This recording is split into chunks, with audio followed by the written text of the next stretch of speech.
সুপ্রিয় দর্শক, লেট এডিশনে আপনাদের স্বাগতম। সঙ্গে আছি আমি জাহিদুর রহমান খান। আজ আলোচনার বিষয় সংকট উত্তরণে রাজনীতি। দর্শক, আজ আলোচনার জন্য আমার সঙ্গে ভার্চুয়ালি যোগ দিবেন বাংলাদেশ আওয়ামী লীগের সংস্কৃতি বিষয়ক সম্পাদক অসীম কুমার উকিল এমপি, এবং আমার সঙ্গে স্টুডিওতে আছেন সাবেক শিক্ষা প্রতিমন্ত্রী ইআরআই চেয়ারম্যান ডক্টর আ.ন.মা এহসানুল হক মিলন এবং বাংলাদেশের কমিউনিস্ট পার্টি সিপিবির সম্পাদক রুহিন হোসেন প্রিন্স। আপনাদের সবাইকে আমাদের আলোচনায় স্বাগত জানাচ্ছি। শুরুতেই আমি অসীম কুমার উকিল আপনার কাছে যেতে চাই। আপনি শুনতে পাচ্ছেন আমাকে? শুনতে পাচ্ছি। জি, আমরা আলোচনা করছিলাম যে যেটি বিষয় রেখেছি আজ, যে সংকট উত্তরণে রাজনীতি।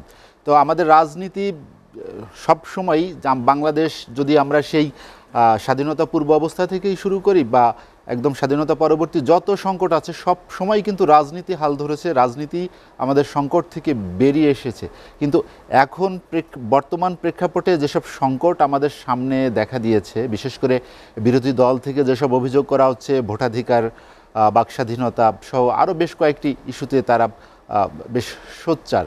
ইভেন বিএনপি মহাসচিব মির্জা ফখরুল ইসলাম আলমগীর তিনি বলেছেন যে বর্তমান অবস্থার পরিবর্তনের জন্য তারা সরকারের বদল চান।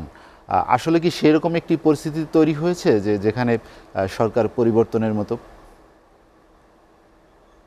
আপনাকে ধন্যবাদ। এই লেট এডিশন যারা দেখছেন দেশে বিদেশে টিভি সেটের সামনে বসে, তাদেরকেও শুভেচ্ছা।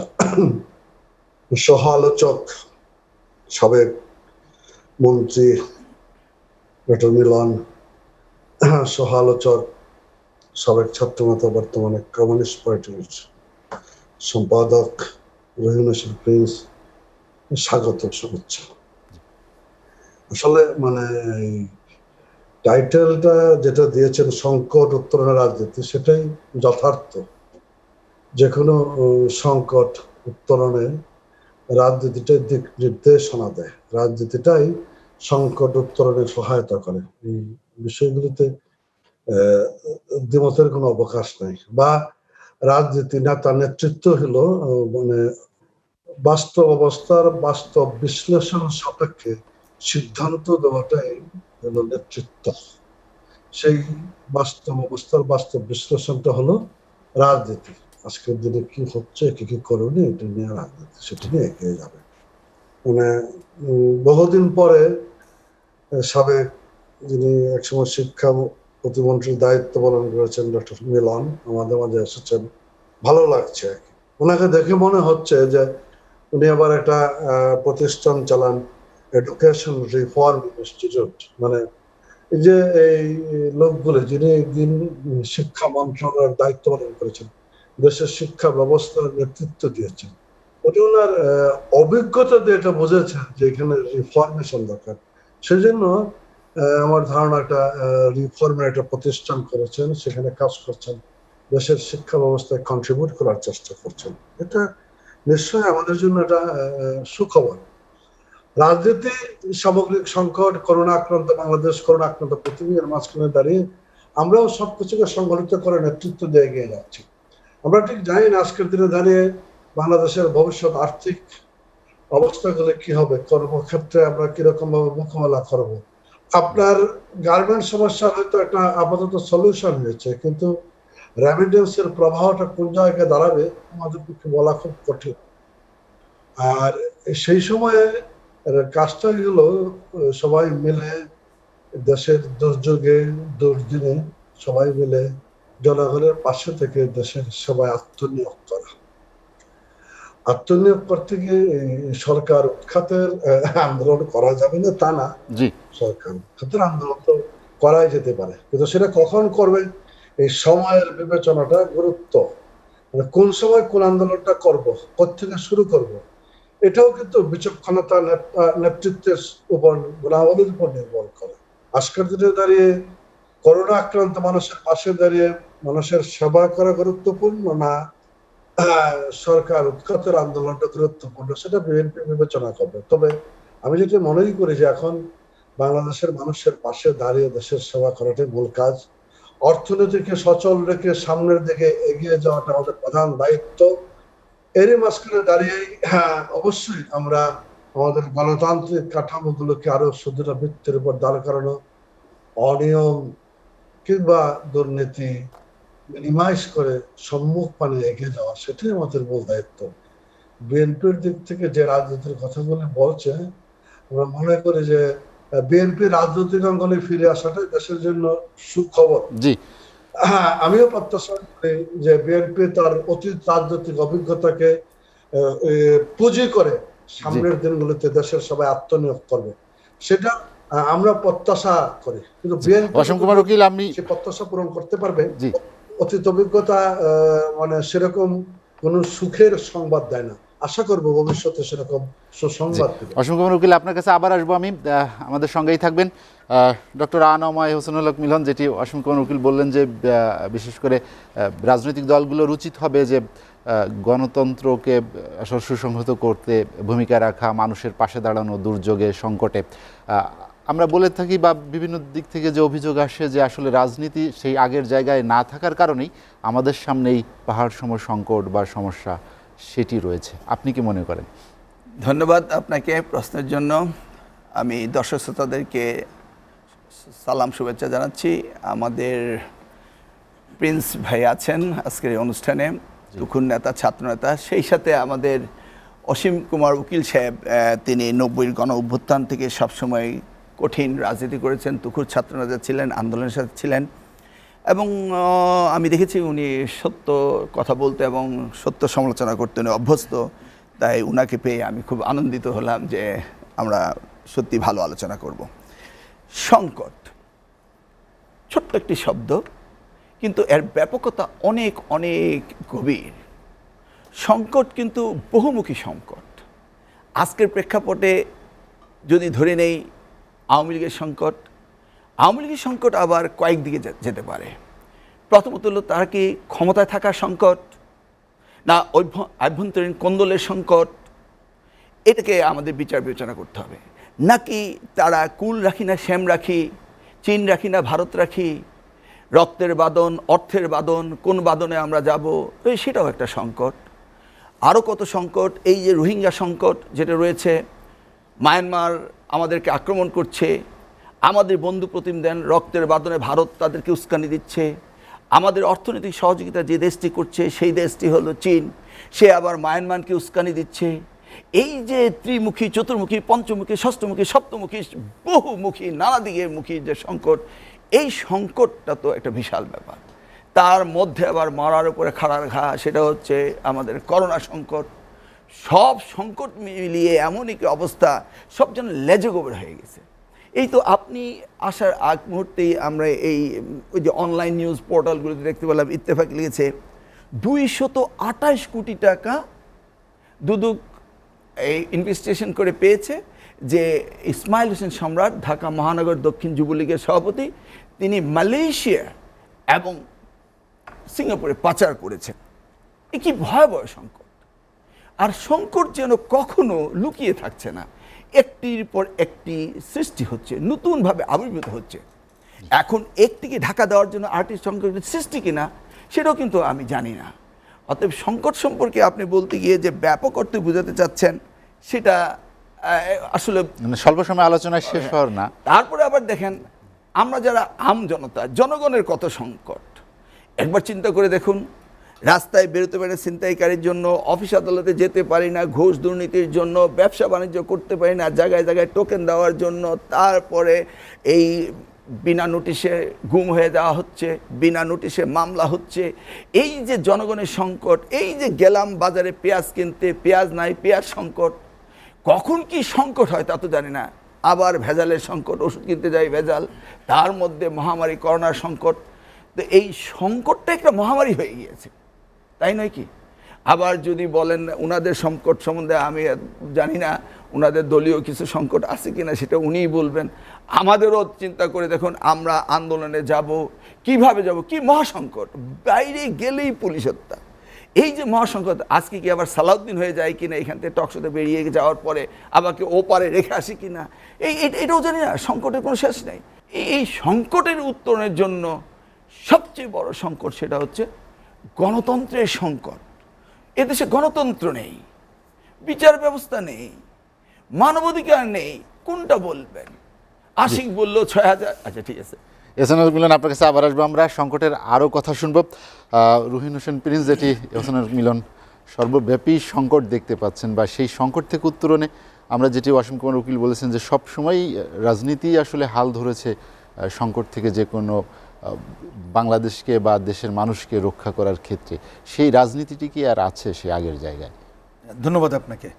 আমি শুরুতেই আপনাকে এবং এখানে বিশেষ করে মিলন ভাই আছেন, নতুন করে পরিচয় দেওয়ার অপেক্ষা রাখে না, অসীম দা নতুন করে পরিচয় দেওয়ার অপেক্ষা রাখে না, তাদেরকে শুভেচ্ছা জানাচ্ছি এবং যারা শুনছেন তাদেরকেও শুভেচ্ছা জানাচ্ছি।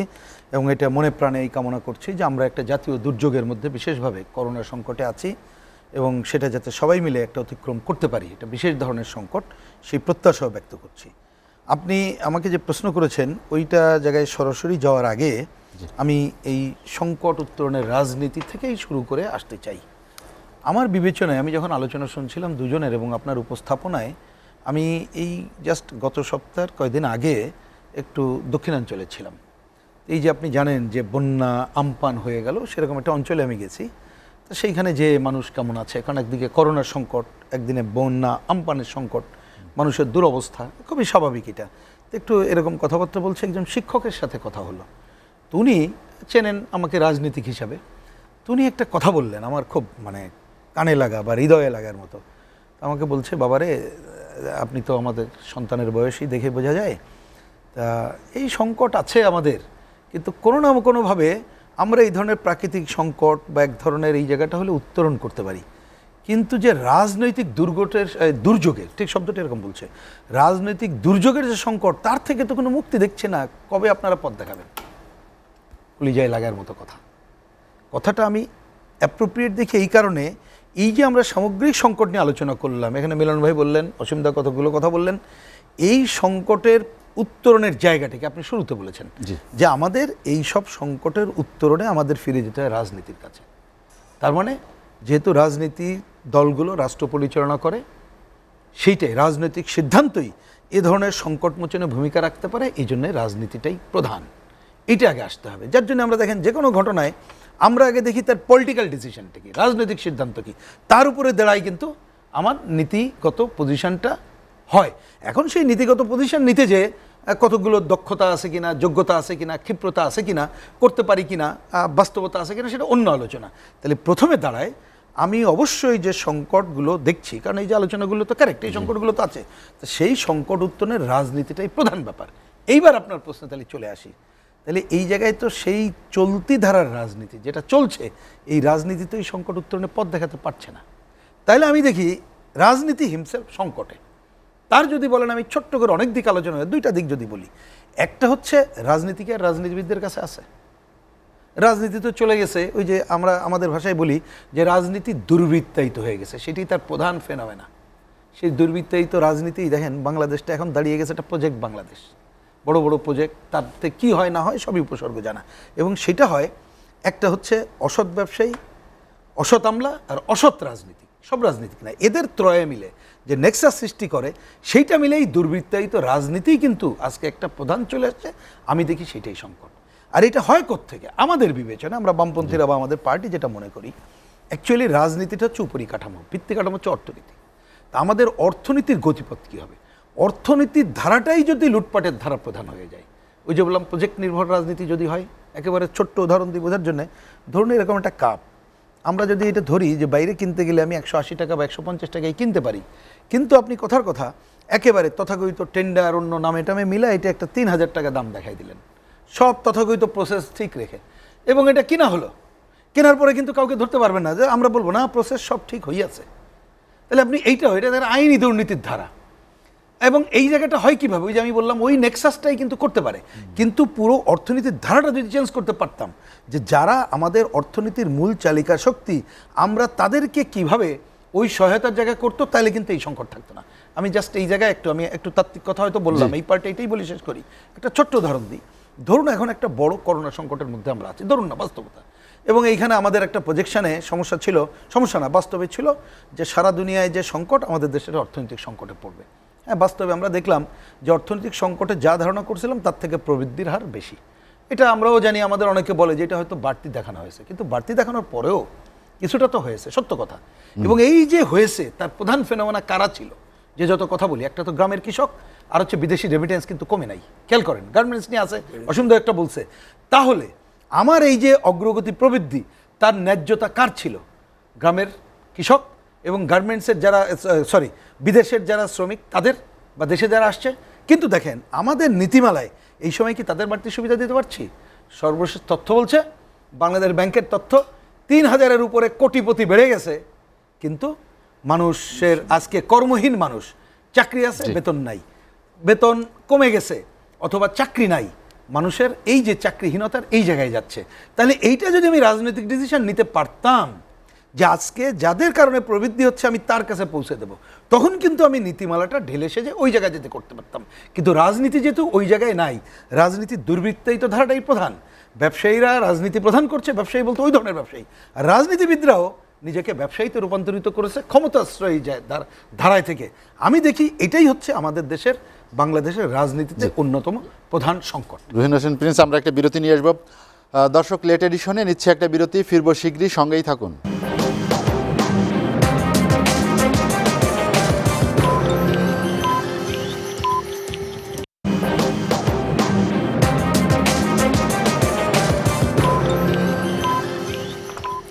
দেখছেন এসএটিভির রাতের আয়োজন লেট এডিশন। বিরতির পর আমরা আবারও ফিরছি আলোচনায়। বিরতির পর আমরা ওয়াসিম কুমার উকিল, আপনি কি শুনতে পাচ্ছেন?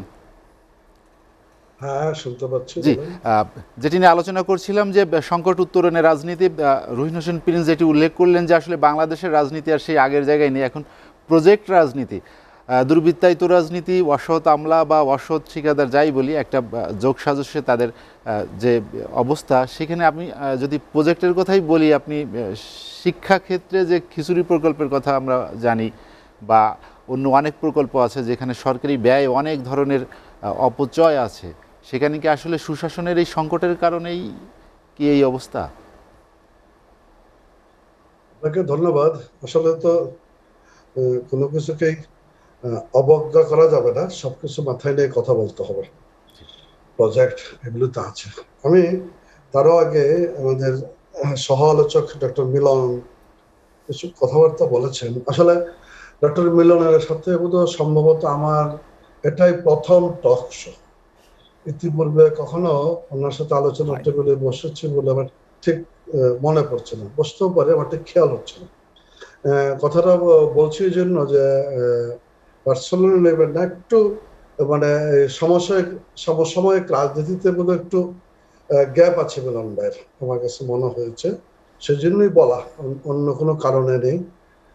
কারণ আমি রুহিন হোসেন প্রিন্স, আমরা নিয়মিতই টক শোর টেবিলে দেখা হচ্ছে, ভার্চুয়ালি হোক আর সামনাসামনি হোক। ফলে আমি বলছি যে ডক্টর মিলন বলছিলেন যে আমরা হলাম আমজনতা। ডক্টর মিলন, আপনি কোন অর্থে আমজনতা নন। আপনি বাংলাদেশের একজন আলোচিত মানুষ, একজন প্রশংসিত মানুষ, দেশের মানুষ আপনাকে চেনেন। আপনি একজন মন্ত্রী হিসাবে গুরুত্বপূর্ণ শিক্ষা মন্ত্রণালয়ের দায়িত্ব পালন করেছেন, অত্যন্ত সফলতার সাথে আপনি সারা বাংলাদেশ চষে বেরিয়েছেন। নকল বন্ধ করার জন্য আপনি হেলিকপ্টারে এক জেলা থেকে আর এক জেলায় গিয়েছেন নকল বন্ধ করার জন্য, যেটা প্রথমবারের মতো আপনি নকল বন্ধে হেলিকপ্টার ব্যবহার করেছেন, সেটাও খুব আলোচিত ছিল। প্রশংসিত তো অবশ্যই, কারণ নকলটা বন্ধ করা দরকার ছিল। কাজেই আপনি নিজেকে আমজনতা মনে করার কোনো কারণ নেই। হয়তো একটু গ্যাপ হয়েছে, হয়তো একটু রেগুলার যারা আজকের পলিটিক্সের,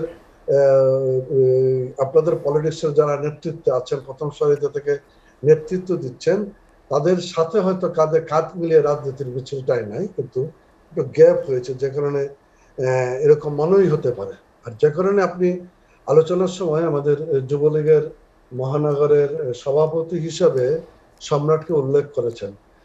সম্রাট বর্তমানের যুবলীগ মহানগরের সভাপতি নয়, সাবেক সভাপতি।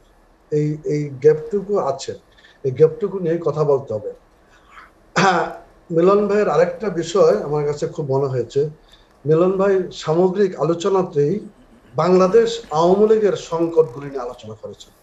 আওয়ামী লীগের সংকট নিয়ে আলোচনা করতে গিয়ে বর্তমান সরকারের সংকটটা আলোচনা করেছেন।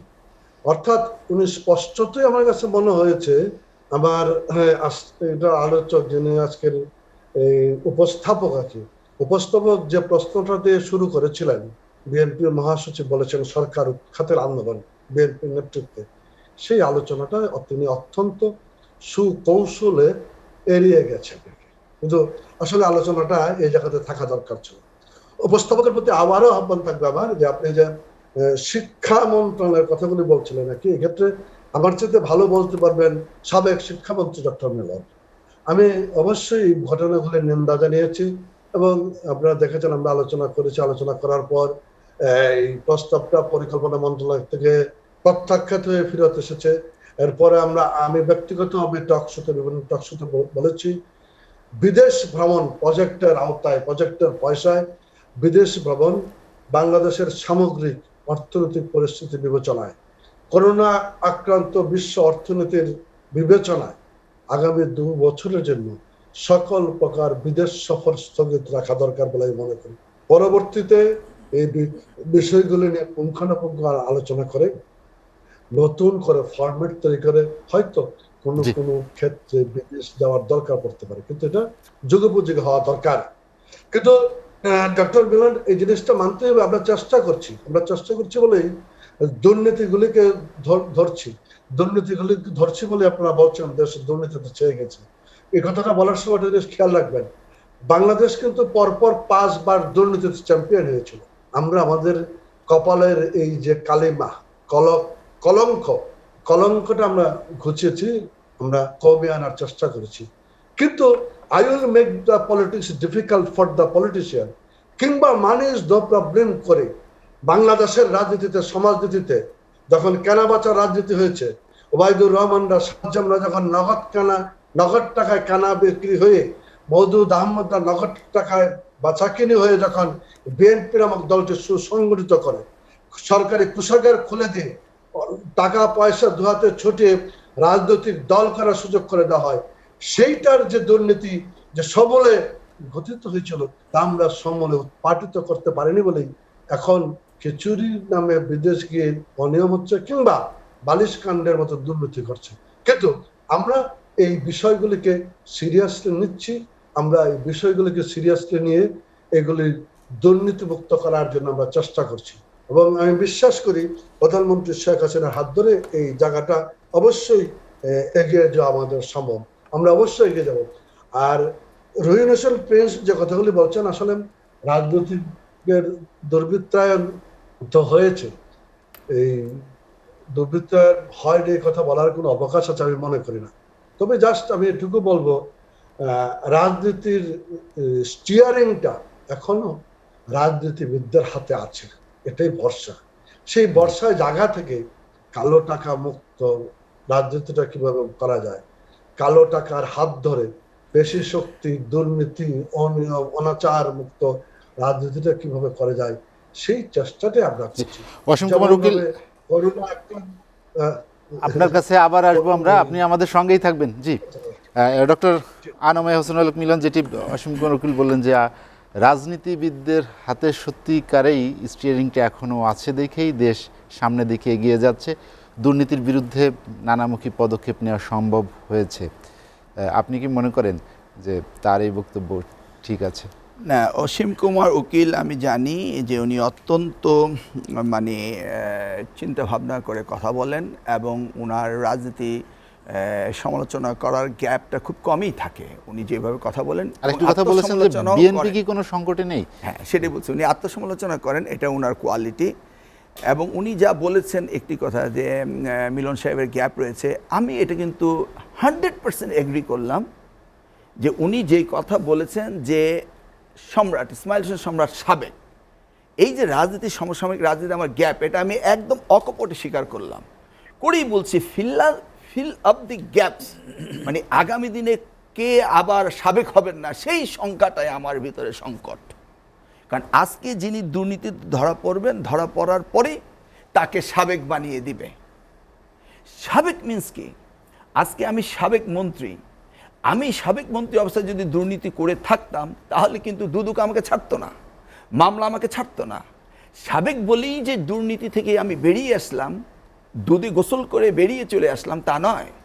এই সাবেক মানে যখন তিনি দায়িত্বে ছিলেন তখন যে অন্যায়গুলো করেছে, এই অন্যায়গুলো একদিনের নয়, অন্যায়গুলি বছরের পর বছর সেখানে পুঞ্জীভূত হয়েছে এবং মানুষের হৃদয়ে রক্তক্ষরণ হয়েছে। এই পুঞ্জীভূত যে অন্যায়গুলো সেইগুলো কিন্তু পুঞ্জীভূত হওয়ার সময় কেউ লক্ষ্য করেনি। যখন পাহাড় এভারেস্ট তুল্য হলো তখনই সেগুলোকে আমরা অনুসন্ধান করে বের করে বললাম তুমি সাবেক। আগামী দিনে আবার যে কে সাবেক হবে সেটা জানি না। আমি চাইবো যে অসীম কুমার উকিল সাহেব যেন কোনোদিন এই ঝামেলায় না পড়েন, কারণ উনি অত্যন্ত সৎ এবং নিষ্ঠাবান নেতৃত্ব দিচ্ছেন। তারপরে প্রশ্নের উত্তর দিচ্ছি, I will make the politics complicate, মানে শহীদ জিয়ার কথাটা। ভাই, এই কেন আওয়ামী লীগ সবসময় এই শহীদ জিয়ার ভূতকে ভয় পায়? এই শহীদ জিয়ার ভূত কি জিয়া উদ্যান থেকে সেখান থেকে রাত্রেবেলা বেরিয়ে কি মাজার থেকে বেরিয়ে কি সবাইকে ভয় দেখাচ্ছে? আমি বুঝতে পারছি না শহীদ জিয়াকে নিয়ে এখনও সেই ভূতের ভয় কেন হচ্ছে। তাহলে কি এই শহীদ জিয়ার কবরস্থানকে পাল্টানোর যেই সুপরিকল্পিত একটি ষড়যন্ত্র চলছিল সেটাকে বহিঃপ্রকাশ করে আবার এখন নেক্সট ইনিশিয়েটিভ কী হবে? শহীদ জিয়ার ওই মাজার সরিয়ে দেওয়া। সেই পেনসিলভেনিয়া থেকে পেনসিলভেনিয়া ইউনিভার্সিটি প্রায় নিয়ার টু $1 মিলিয়ন খরচ করে সেই অরিজিনাল ম্যাপটা নিয়ে আসা হয়েছে যে সেখান থেকে সেটা। তা আমি আসছি যে আর কতদিন জিয়া ভূতকে নিয়ে আপনারা ভয় পাবেন? দেখুন, আপনারা আয়নার সামনে দাঁড়িয়ে নিজেদেরটা চিন্তা করুন, নিজেরা কি করছেন। আপনারা বলছেন রাজনীতি কমপ্লিকেট করেছে তিনি। আচ্ছা ভাই, হোসেন মাহমুদ এরশাদ তিনি মারা গিয়েছেন, তাকে কে ধরে নিয়ে সেই সুজাতা সিং ভারত থেকে এসে আমাদের নির্বাচনে ইন্টারফেয়ার করে তাকে ধরে নিয়ে সিএমএচে ভর্তি করিয়ে এক পার্টি নির্বাচন করা হলো 2014 সালের 5 জানুয়ারি? কারণ হয়নি। তারপর জনগণকে উপেক্ষা করে 5 জানুয়ারির পরে 5 বছর স্টিম রোলার চালিয়ে সংকটের পর সংকট তৈরি করে আপনারা কি করেছেন? আমার মতো লোক 5টি বছর মন্ত্রী ছিলাম, আমাকে ভ্যানিটি ব্যাগ ছিনতাই, মোবাইল ছিনতাই, ঘড়ি ছিনতাই কত মামলা দিয়েছেন। অসীম কুমার উকিল সাহেব আমার প্রশ্ন করেছেন, আমি যথার্থই বলবো উনি একজন সজ্জন ব্যক্তি, উনি কারোর বিরূপ সমালোচনা করেন না। আমি ওনার টকশো বাসায় বসে বসে দেখি। প্রিন্স সাহেবের সাথে অনেক দিন হয়েছে, আমার সাথে হয়নি। উনি সুন্দরভাবে কথা বলেন, এই জন্য আমি ওনাকে সত্যি ধন্যবাদ জানাই। কিন্তু গৃহপালিত সংসদ এটা কোন সময় শুরু হয়েছে? এই প্রশ্নের উত্তর কি দেওয়া যাবে? নিশ্চয়ই দেওয়া যাবে না। প্রিন্স সাহেব যে জায়গাটা আসছিলেন, আমার শেষ করতে হচ্ছে না, প্রিন্স সাহেব যে জায়গাটি আসছিলেন যে রাজনীতিবিদরাই রাজনীতির সংকট, সুন্দরভাবে বলেছেন। আশা করি বাকিটুকু উনি এগিয়ে নেন, আবার কথা বলবো। জি, আপনার কাছে আবার আসবো আমি। রুহিন হোসেন প্রিন্স যেটি বললেন যে রাজনীতিবিদরাই সংকটে নাকি রাজনীতি সংকটে, কোনটা? আমার মনে হয় আমি আগেই যেখানে করেছি আমি আমার জায়গাটায় থাকি, তাহলে আমি মোটামুটি আমি যা বলতে চাই 2-একটা কংক্রিট পজিশন বলতে পারবো। আমার বিবেচনায় আগে আমি আমার বুঝটা বলেছি যে আপনি যেহেতু সংকট উত্তরণে এই পয়েন্টে আমরা সবাই একমত এখানে যে রাজনীতির কাছে ফিরে আসতে হয়, সুতরাং রাজনীতিটাতে রাজনীতির হাতে থাকে এবং রাজনীতিটা কোন নীতির উপরে দাঁড়িয়ে তার উপরে কিন্তু সংকট উত্তরণ করতে পারবো। আমি এখানে প্রশ্ন তুলেছি নীতিটা কি, তার উপরে দাঁড়িয়ে যে আমার রাজনৈতিক সিদ্ধান্ত কি। আমি লাস্টে উদাহরণ হিসাবে এনেছি যে এখন যে প্রবৃদ্ধির কথা বলা হচ্ছে, তাহলে যারাই প্রবৃদ্ধি অর্জন করলো তাদের কাছে পৌঁছায় দেবো কিনা, এটা নীতিগত পজিশন, তার উপরে দাঁড়িয়ে আপনি করতে পারবেন, এইরকম একটা জায়গায় আমি আমার কথাটা বললাম। এখন আমি এই আলোচনাটা এইভাবে মানে আমার বিবেচনায় কথাটা বলি। যেমন অসীমদা একটা কথা বললেন যে রাজনীতির স্টিয়ারিং এখন রাজনীতিবিদদের হাতে আছে। হ্যাঁ, একদিকে যদি আমরা সাধারণ চোখে দেখি কথা তো ঠিক, কথা মিথ্যা তো না।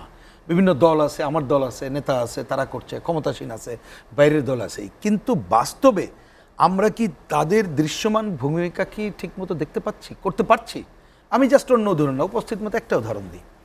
এই যে এখন যে করোনা সংকট চলছে, এটা তো একটা জাতীয় দুর্যোগ। তাহলে এই জাতীয় দুর্যোগে রাজনীতিবিদরা ঐক্যবদ্ধ হতে পারুক না পারুক, তার একটা জায়গায় দাঁড়িয়েই তো মানুষকে উদ্বুদ্ধ করে কাজ করাবে। কারণ ধরেন হয়তো দেশটা আমরা এরকম সংকটে পড়িনি, বড় সংকটে যদি পড়তাম, সে করোনা সংকট বলেন, আমার খাদ্য সংকটে বলেন, তাহলে তো জনগণকে সাথে নিয়ে আমার এই মোকাবেলার জায়গা করতে হতো, তাহলে সেখানে তো রাজনীতির সামনে আসা উচিত ছিল। কিন্তু আপনি খেয়াল করে দেখেন, আমাদের যেভাবেই হোক, আমরা ভোটারবিহীন বলি যাই বলি, একটা সংসদ আছে, সংসদ সদস্য আছে, রাজনৈতিক দলের মন্ত্রীরা এইটা আছে, কিন্তু আপনি দেখেন বিভিন্ন জেলাগুলো যখন ডিস্ট্রিবিউট করা হলো, ডিসি সাহেবরা প্রধান আর উপর থেকে কাদেরকে দেওয়া হলো? সচিব সাহেবদের। একটা টক শোতে একজন মন্ত্রী, এটা সবাই দেখেছে বলেই বলছি, তিনি একটা যুক্তি দিয়েছিলেন, আমার স্পষ্ট মনে আছে, আমি ছিলাম সেখানে, আমি একসাথেই।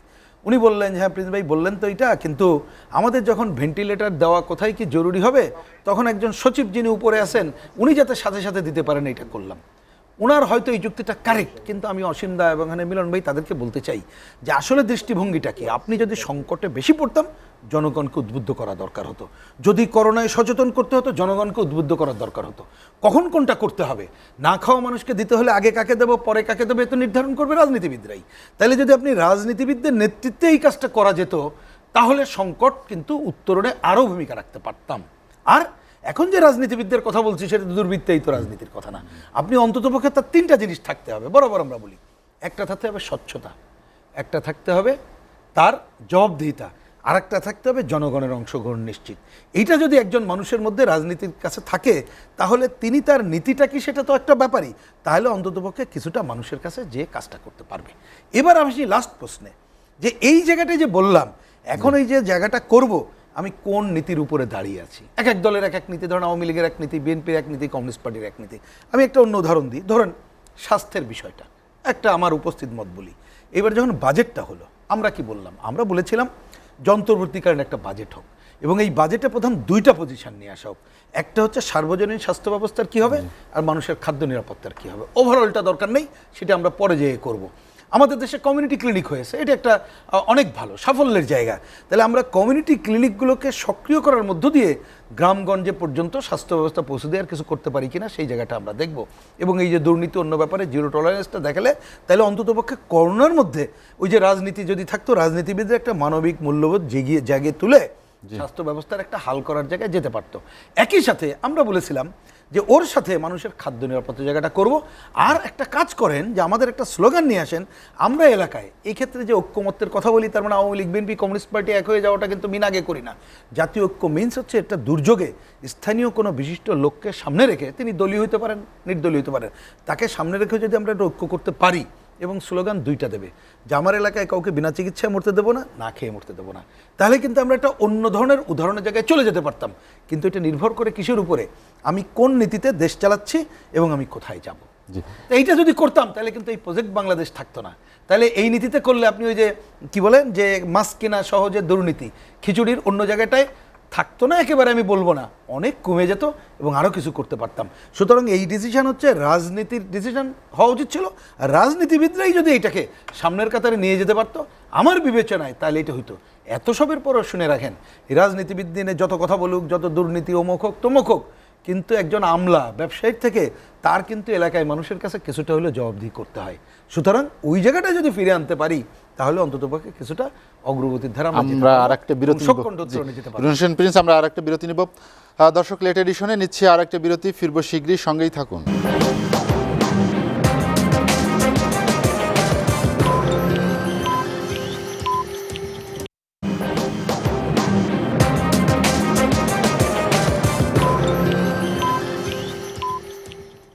দেখছেন এসএটিভির রাতের আয়োজন লেট এডিশন। বিরতির পর আমরা আবারও ফিরছি আলোচনায়। বিরতির পর অসীম কুমার উকিল আবার আপনার কাছে যেতে যাচ্ছি। আপনি কি শুনতে পাচ্ছেন? জি বলেন। জি, যেটি আমরা আলোচনা করছিলাম যে সংকট উত্তরণে রাজনীতি কি আমাদের সংকটকে সামনের দিকে যে সমস্যাগুলো তৈরি হচ্ছে বিশেষ করে মহামারী করোনা থেকে উত্তরণের জন্য রাজনৈতিক যে সিদ্ধান্তের কথা রুহিন হোসেন প্রিন্স বললেন, সেই সিদ্ধান্তের অভাব ছিল দেখেই আমরা সংকট থেকে ওইভাবে মানুষকে স্বস্তি দিতে পারিনি।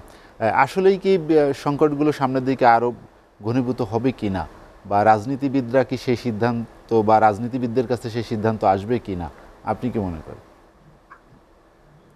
আমাদের আমার করোনা কালে একটা বড় সময় আমি গ্রামে কাটিয়েছি আর কি। ইদানিং কালে গ্রামের মানুষ বলে আর কি যে এই রোগটা হলো শহরের রোগ, যারা এসিতে থাকে কিংবা যারা গায়ের রোদ লাগায় না তাদের রোগ। মানে বিষয়টা এইভাবে চিন্তা করার চেষ্টা করে। কারণটা কি? কারণটা আমি বিবেচনা করে দেখলাম যে কেন এমনটি হচ্ছে। আসলে আমরা করোনার যে ভয়টা ছিল সেই ভয়টাকে আমরা জয় করতে পেরেছি। প্রাথমিক অবস্থায় মার্চ মাসের 8 তারিখ যখন বাংলাদেশে প্রথম করোনা রোগী শনাক্ত হলো, সেদিন বাংলাদেশের করোনা টেস্ট করার ল্যাব ছিল একটা, আজকে ল্যাবের সংখ্যা প্রায় 100-র কাছাকাছি আর কি। স্যাম্পল কালেকশনটা জানতো না, আজকে এটা সবাই এক্সপার্ট হয়েছে। আমি বলছি এটা জয় করেছে এবং এটা সম্মিলিত প্রচেষ্টার মধ্য দিয়ে হয়েছে। কোথাও গ্রামে গঞ্জে আমরা কোথাও দেখি না যে এখানে দলীয় বিষয়টা দেখা হয়েছে। স্বাস্থ্যকর্মীরা ঝাঁপিয়ে পড়েছে, প্রশাসন দিবারাত্র কাজ করেছে, দলের সকল পর্যায়ের নেতা কর্মীরা সজাগ সতর্ক থেকে মানুষের পাশে রয়েছে। এই কারণে এই মহা দুর্যোগে আমরা সামগ্রিকভাবে বিষয়টা মোকাবেলা করতে পেরেছি। অবশ্যই এটা এই করোনা মোকাবেলায় কিন্তু জাতীয় কমিটি হয়েছে। সেটা কাদেরকে নিয়ে হয়েছে?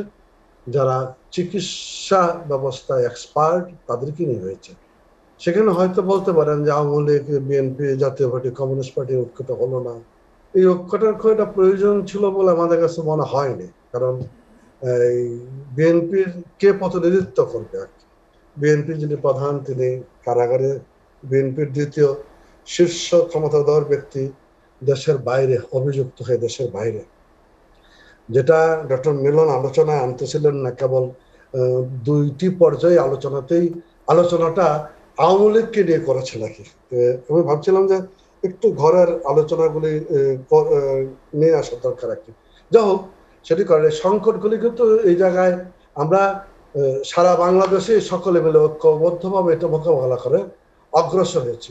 শীতের প্রকোপ মাননীয় প্রধানমন্ত্রী বলছেন এটা নেচার ক্যারেক্টার, যে শীতের এটা বাড়তে পারে, সংখ্যাটা বাড়ে, সেজন্য বাড়তে পারে, সেজন্য সবাইকে সতর্ক থাকতে বলেছে। অবশ্যই আমরা সতর্ক অবস্থানে এটা মোকাবেলা করব। কিন্তু যে সংকটগুলি বাংলাদেশের রাজনীতিতে হয়েছে, সেই সংকটটা মূলত ধরেন, আমি একাদশ জাতীয় সংসদ নির্বাচনে আমরা পার্লামেন্ট আছি, বর্তমান পার্লামেন্ট কিন্তু অতীতের যে কোনো সময়ের তুলনায় অনেক বেশি সরব, অনেক বেশি ঐক্যবদ্ধ থেকে সকলে মিলে কাজকর্ম করছে নাকি। এখন ধরেন দশম জাতীয় সংসদ নির্বাচনে বিএনপি অংশগ্রহণ করেনি, এটা তাদের রাজনৈতিক দীনতা, ব্যর্থতা, সীমাবদ্ধতা। তারপরে দশম জাতীয় সংসদ নির্বাচনের পরে সারা বাংলাদেশের জ্বালাও পোড়াও করে গণতন্ত্রকে হুমকির মুখে ঠেলে দিয়েছিল। অভিজ্ঞতার থেকে সমৃদ্ধ হয়ে একাদশ জাতীয় সংসদ নির্বাচনে তারা অংশগ্রহণ করে, কিন্তু সেক্ষেত্রেও একটা সুন্দর জোট তারা তৈরি করেছিল। ডক্টর কামাল হোসেনকে সাথে নিয়ে, কাদের সিদ্দিকীকে সাথে নিয়ে, মাহমুদুর রহমান, আসিফুল হককে সাথে নিয়ে, কিন্তু ওনাদেরকে মঞ্চে রেখে মঞ্চের পিছনে ছিল জামায়াতে ইসলামী বাংলাদেশ, ৭১-এর ঘাতক মানবতা বিরোধী যুদ্ধাপরাধীর দল। ফলে এটাও ঐক্যবদ্ধ হতে পারেনি। গড়পড়তায় প্রতি আসনে কমসে কম ৫ জন করে মনোনয়ন দিয়েছে, অর্থাৎ একজন মনোনয়ন দিতে না পারার কারণে ওই নির্বাচনটাও মেজে গোবরে লাগিয়েছে। বিএনপির দশম এবং একাদশ জাতীয় সংসদ নির্বাচনকে ঘিরে তাদের পদক্ষেপ আসলে গণতন্ত্রকে বিনষ্ট করার পরিবেশ ছিল। দেশের সামগ্রিক রাজনৈতিক পরিস্থিতিকে অস্থিতিশীল করে দিয়ে রাতের আধারে ক্ষমতা দখলের পায়তারা করেছে, যেটা তাদের জন্মগত বৈশিষ্ট্য। আমার কাছে এগুলি মনে হয়েছে। তবে অবশ্যই সাম্প্রতিক কালের যে রাজনীতি, সেই রাজনীতি আমরা এগিয়ে যাচ্ছি। আমরা আসলে হাতে সময় কম, জি আমাদের আলোচনা শেষ করতে হবে, হাতে সময় কম। আমি শেষ করছি। প্রিন্স বলছিল যে স্টিয়ারিংটা রাজনীতিবিদদের হাতে থাকলেও মানে নেতৃত্বটা দৃশ্যমান হচ্ছে না। আপনার সাথে আমি দ্বিমত করছি না। আমি শুধু এটুকু যোগ করতে চাই, আমরা সবাই মিলে এগিয়ে যাচ্ছি প্রধানমন্ত্রী শেখ হাসিনার নেতৃত্বে উন্নয়নের মহাসড়কে। সেখানে অবশ্যই আমরা সকলে মিলে একত্রিত। জি, অসীম কুমার উকিল, আপনাকে অসংখ্য ধন্যবাদ আমাদের সঙ্গে আলোচনায় যোগ দেওয়ার জন্য। ডক্টর আনম এ হোসেনুল হক মিলন, যেটি অসীম কুমার উকিল বললেন যে বিএনপি রাজনীতি একটি সংকটের আবর্তে ঘুরছে, ভোটের রাজনীতিতেও তারা পিছিয়ে আছে, এটি আসলে কেন? আসলে ভোটের রাজনীতিতে বিএনপি পিছিয়ে আছে, এই কথাটি যদি আওয়ামী লীগ আম্পায়ার হয়, রেফারির দায়িত্বে থাকে, তাহলে বলবেন ভোটের দায়িত্বে আমরা না, যেটি বললেন যে দশম সংসদ নির্বাচনে আপনারা অংশ নেন। যদি হুইসেলটা রেফারি আওয়ামী লীগ হয়, বিএনপি কোথায় আছে, তাহলে ওদের সিদ্ধান্ত ঠিক আছে। আমাদের মনোনয়ন নিয়ে উনি কথা বললেন, শেষ থেকে শুরু করি। ৫ জন করে মনোনয়ন দেওয়া হয়েছে। এছাড়া করণীয় কি ছিল একবার ভেবে দেখুন। কে মাঠে থাকতে পারবে, কার মামলা নেই, কাকে ধরে নিবে না, সেই চিন্তায় আমাদের নেতৃস্থানীয় স্ট্যান্ডিং কমিটিরা সবসময় ভীত সশস্ত্র থাকতো। সেই জন্য ৫ জনের লিস্ট করেছে। এ কে ধরে নিবে, বি থাকবে, বি কে ধরে নিবে, সি থাকবে, সি কে ধরে নিবে, ডি থাকবে, ডি কে ধরে নেবে, ই থাকবে। আপনি দেখুন, আমি নিজে আমার এলাকায় মনোনয়নের যোগ্যতা অর্জন নিশ্চয়ই কিছুটা হলেও করেছিলাম, জনগণের কাছ থেকে ব্যাখ্যা নিলে পাওয়া যাবে। কিন্তু আমাকে তো আদালতে হাজির হইতে দেওয়া হয়নি। আমাকে ধরে নিয়ে কারাগারে রাখা হলো, তাহলে আমার এলাকায় যদি একাধিক ক্যান্ডিডেট না থাকতো তাহলে কিভাবে সেখানে ইলেকশনটা করতো? আপনি একবার ভেবে দেখুন। তো মনোনয়নের বিষয়টি উনি যেভাবে বলছেন সেটা না। আসি করোনা থেকে। করোনাতে 70 জন ডাক্তার মারা গিয়েছে। আমি বিশ্বাস করি সব মিলিয়ে করোনার যে মিউটেশন হচ্ছে, এটা রূপান্তরিত হচ্ছে, সেই কারণে উইক হয়েছে, শহরের লোকেরা বেশি আক্রান্ত হচ্ছে, এটা উনি মন্দ বলেননি, ভালোই বলেছেন। কিন্তু 70 জন ডাক্তার মারা গেল কারণ আপনি যে পিপিই দিয়েছেন সেটা আপনি নকল ম্যাক্স দিয়েছেন। কেন ইমাজিন, আপনি নকল সার্টিফিকেট দিয়েছেন, সেই সার্টিফিকেট দেওয়ার কারণে ইটালিতে লোকজন যেতে পারছে না, বিশ্বময় আমাদের ফ্লাইট বন্ধ করে দিয়েছে। যে রিমিটেন্সের কথা প্রিন্স সাহেব বললেন, যে কৃষক আর রিমিটেন্স, যারা রিমিটেন্স যোদ্ধা ছিল তারা বিদেশ যাওয়া বন্ধ হয়ে গিয়েছিল। দেখুন করোনার সময় আমরা কিভাবে এগুলিকে ফেস করেছি। আপনি কি সময় শেষ হয়ে যাচ্ছে নাকি? শেষ দিকে আমরা একদম আমি সংকট সম্বন্ধে একটু বলি। আসলে নিউক্লিয়াস অফ দ্য প্রবলেমটা কি, কেন্দ্রবিন্দুটা কি, সেটা হচ্ছে এই দেশে গণতন্ত্র নেই। উনি নির্বাচনের কথা বললেন, কিন্তু এইটা কি একবারও বললেন না যে মিডনাইট নির্বাচন হয়েছে? এই যে নতুন পদ্ধতিতে করোনার মতো নতুন মিউটেশন করেছে, মিডনাইট মিউটেশন, সে এই যে নতুন মিডনাইট মিউটেশন করে এই গণতন্ত্রকে হত্যা করা হলো। আজকে এই দেশের প্রধান বিচারপতিকে দেশ থেকে বের করে দেওয়া হলো, মানবাধিকার লঙ্ঘিত হলো। সেই জন্যই তো আজকে এই অবস্থা। তাহলে আপনি চিন্তা করেন, একজন ওসি প্রদীপ সিনহা হত্যার পরে এটা সবার গোচরে আসলো। এর আগে যে প্রায় আরো 100-র উপরে শতাধিক হত্যা করেছেন, সেটার তো দায় দায়িত্ব তিনি নিচ্ছেন না। আজকে পুলিশকে এইভাবে ব্যবহার করা, প্রশাসনকে ব্যবহার করা, সব মিলিয়ে আজকে root cause of the problem is a democracy, democracy, democracy with nothing but without democracy. Doctor Rana Mahir Hossain Milan, আপনাকে অসংখ্য ধন্যবাদ আমাদের সঙ্গে আলোচনায় যোগ দেওয়ার জন্য। রুহিন হোসেন প্রিন্স যেটি বললেন, যে ডক্টর মিলন যেটি বেশি জোর দিয়ে বললেন যে আমাদের অবশ্যই গণতন্ত্র এবং গণতন্ত্রকে আরও শক্তিশালী করতে হবে। তো বাংলাদেশে আসলে গণতন্ত্রের ঘাটতি থেকে বেরিয়ে আসার উপায়টা কি? না, কথা তো ঠিকই, ডেমোক্রেসির তো কোনো বিকল্প নাই, এ তো সবাই বলবে। এখানে Awami League, BNP, communist party যাকে জিজ্ঞেস করবেন তাহলে বলবেন। কিন্তু ডেমোক্রেসির রূপটা কি সেটা যদি আমরা দেখতে চাই, আমি দেখেন ছোট্ট করে শুনে মনে হচ্ছিল যে 2-3টা পয়েন্ট একটা বলি। ধরেন যে রাজনৈতিক দলের কথাগুলো আমরা বললাম, এখন রাজনৈতিক দলের পয়েন্ট, আমি ডেমোক্রেসির কথাটা আরেকটু পরে আসছি, যে আমরা যদি হতো যে একটা দলের পদ তিনি যে দায়িত্ব পালন করবেন সেইটার জন্য বণ্টিত হচ্ছে এবং তিনি জনকল্যাণে কাজ করবেন, নীতি যার যার আছে থাকলো। কিন্তু যদি হয় যে রাজনৈতিক দলের একটা পদটা হচ্ছে নিজের বাণিজ্যের জন্য, এটা একটা উপকারী প্রধান বিষয়, পদটা হচ্ছে ক্ষমতার জন্য দরকার, তাহলে কিন্তু ডেমোক্রেসিটা আর থাকে না। তাহলে আপনি রাজনীতি তার নীতির উপরে দাঁড়ায় আপনি করবেন কিনা সেটি একটি নির্ভর করে, এটি একটি ব্যাপার। গণতন্ত্র তো বটেই, যে মানুষ তার শাসন করবে, জনগণ যেভাবে ম্যান্ডেট দেবে তার উপরে দাঁড়িয়ে। কিন্তু যে রাজনৈতিক দল, আমরা এই কথাটা বলছি, আমি আমার দলের গণতন্ত্রায়নের পজিশন কি? আমি কি আমার গণতন্ত্রের চর্চাটা করছি, নাকি আমি গণতন্ত্র হরণ করছি, পরিবারতন্ত্র এবং অন্য জায়গাটাকে প্রধান করে করছি? অন্তত পক্ষে একটা রাজনৈতিক দল শুধু না, একটা সংগঠনে গণতন্ত্রের 3টা দিক অন্তত পক্ষে থাকতে আমাদের বিবেচনায়। একটা হচ্ছে আপনি যে একটা রাজনৈতিক দলই, কথাটাই এখন আসি, যে তার যে ঘোষণা কর্মসূচি এটা নির্ধারিত হবে কিসের ভিত্তিতে? তার দলীয় কর্মীদের সাথে আলাপ আলোচনার ভিত্তিতে, সবার অংশগ্রহণের ভিত্তিতে কর্মসূচি নির্ধারণ। 2 নম্বর হচ্ছে সে যে টাকা ছাড়া তো চলে না, আর্থিক স্বচ্ছতা আছে কিনা, কাদের কাছে টাকা আনছে, খরচ স্বচ্ছতা এটা আছে কিনা। তাই নাহলে আপনি যদি বিশেষ গোষ্ঠীর কাছ থেকে টাকা নিয়ে এসে চলেন, তাহলে যতই কথা বলেন আপনি নীতি প্রণয়নের ওর বাইরে কিন্তু আপনি যেতে পারবেন না। তাহলে সেই অংশগ্রহণটা কার, এক্ষেত্রে স্বচ্ছতা আছে কিনা, খরচ সহ জবাবদিহিতা আছে কিনা। আরেকটা হচ্ছে আপনি একটা রাজনৈতিক দল বা যে কোনো সংগঠন চলতে তার নেতৃত্ব নির্বাচিত করছে, সেটা গণতান্ত্রিকভাবে হচ্ছে কিনা। তাহলে একটা দল, যে দল আমরা গণতন্ত্রের কথা বলবো, গণতন্ত্র ছাড়া তো কোনো, অন্তত পক্ষে এটা একটা বড় ব্যাপার। তাহলে সেইটা করতে গেলে যাদেরকে দিয়ে হবে ওই সংকট উত্তরণের রাজনীতি, আমার রাজনৈতিক দলের তার গণতন্ত্রায়নটাই কিন্তু একটা প্রধান কাজ হতে হবে। সেইটা যদি করতে পারি, দৃশ্যমান করতে পারি, তাহলে দলকেও আমি সংগঠিত করে আগাইতে পারবো, আর বাংলাদেশে অবশ্যই এই গণতন্ত্রের ধারা এগাই যেতে পারবো। কিন্তু এই প্রসঙ্গক্রমে আমি 90-এর গণঅভ্যুত্থানের ছোট্ট উদাহরণ দিয়ে শেষ করি। দেখুন 90-এর গণঅভ্যুত্থান সবাই একসাথে ছিলাম, Awami League, BNP, communist party কিন্তু স্বাক্ষর করেছিলাম ওই যে 3 জোটের রূপরেখা। এখানে কিন্তু 3টা অন্যতম গুরুত্ব ছিল, মিলন ভাই নিশ্চয়ই মনে আছে। একটা ছিল আমরা একটা জনগণ যাকে খুশি তাকে ভোট দিয়ে নির্বাচিত করবে, আমরা একটা দক্ষ নির্বাচন ব্যবস্থা গড়ে তুলব।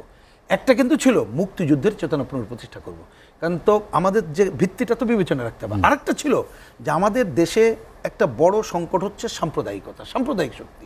অপশক্তি। আমরা কেউ তাদেরকে প্রশ্রয় দেব না, আমরা দলীয়ভাবে কেউ সাম্প্রদায়িক প্রচার প্রচারণা করব না। কেউ যদি করে ঐক্যবদ্ধ হয়ে আমি মোকাবিলা করবো। আরেকটা ছিল পরস্পরের মধ্যে কোনো সংকট হলে আলাপ আলোচনার মধ্য দিয়ে আমরা এটা মীমাংসা করব। তাহলে আপনি দলীয় গণতন্ত্র, এই ঐক্যবদ্ধ আলোচনার গণতন্ত্র, এই ধারাটা রক্ষার পরে দেশের গণতন্ত্রের ধারা যদি আমরা না করতে পারি, তাহলে এই যে আলোচনাগুলো করছি কোনোটাই জনগণের সাথে নিয়েও করবো না, আমরা মানুষের কল্যাণেও উল্লেখযোগ্য কোনো কাজ করতে পারবো না। ওই দুর্বৃত্তদেরকে রাজত্বই আমাদের মেনে নিতে হবে। জি, রুহিন হোসেন প্রিন্স, আমাদের হাতে সময় নেই, আপনাকে অসংখ্য ধন্যবাদ আলোচনায় যোগ দেওয়ার জন্য। ডক্টর আনাম হোসেনুল হক মিলন এবং অসীম কুমার উকিল এমপি, আপনাকেও অসংখ্য ধন্যবাদ আমাদের সঙ্গে আলোচনায় যোগ দেওয়ার জন্য। দর্শক জানিয়ে রাখি, লেট এডিশন পুনঃপ্রচার হয় সকাল ৮টায়। আজ এ পর্যন্তই। ভালো থাকুন, সুস্থ থাকুন, এসএ টিভির সঙ্গেই থাকুন।